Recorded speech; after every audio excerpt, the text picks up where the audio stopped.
लेकिन हमको अच्छा लगता है गुरुजी ऐसा, आधा काम करके या कम काम करके विचार से भगवान के ऊपर छोड़ना।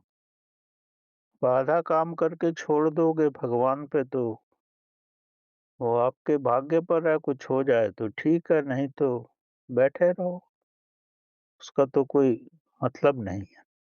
मतलब काम करना अच्छा नहीं लगता, विचार से भगवान के ऊपर छोड़ना अच्छा लगता है। ऐसा है, ये तो आपके मन की परिस्थितियाँ हैं। प्रभु इसके लिए तो नहीं है कि वो आपके सारे कार्य करे। प्रभु तो एक महान शक्ति है।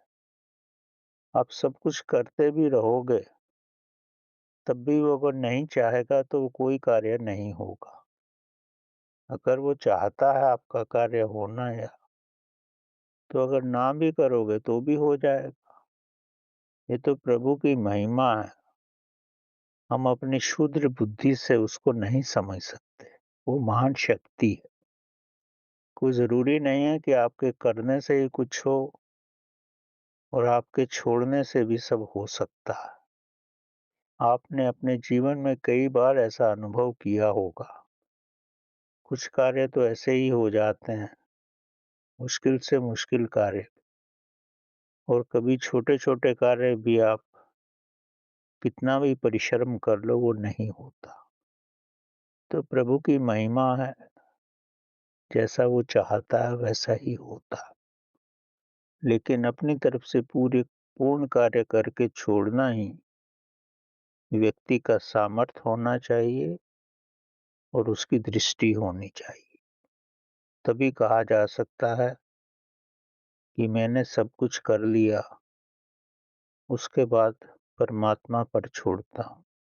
जैसे महात्मा बुद्ध ने 6 साल पूर्ण तपस्या की, पूर्ण हर रूप में प्रयत्न किया और बाद में जब उन्हें कुछ नहीं मिला, तो प्रभु से यही प्रार्थना करके सो गए, अब इससे बढ़ के मैं कुछ नहीं कर सकता।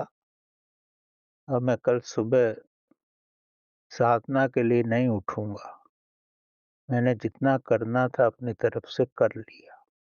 उनकी अवस्था वैसी हो गई थी, जैसे निष्कर्म की अवस्था हो और कोई अभिलाषा भी ना रहे। पूर्ण कार्य करने के बाद, तभी उनको उस रात की सफलता मिली। सारा जीवन परिश्रम करने के बाद उन्हें नहीं मिला, लेकिन जब उन्होंने सब कुछ परमात्मा पे छोड़ दिया, तो उन्हें सब प्राप्त हुआ। तभी कहा जाता है, do your best and finally leave in the hands of God. तभी प्रभु सफलता भी देता है।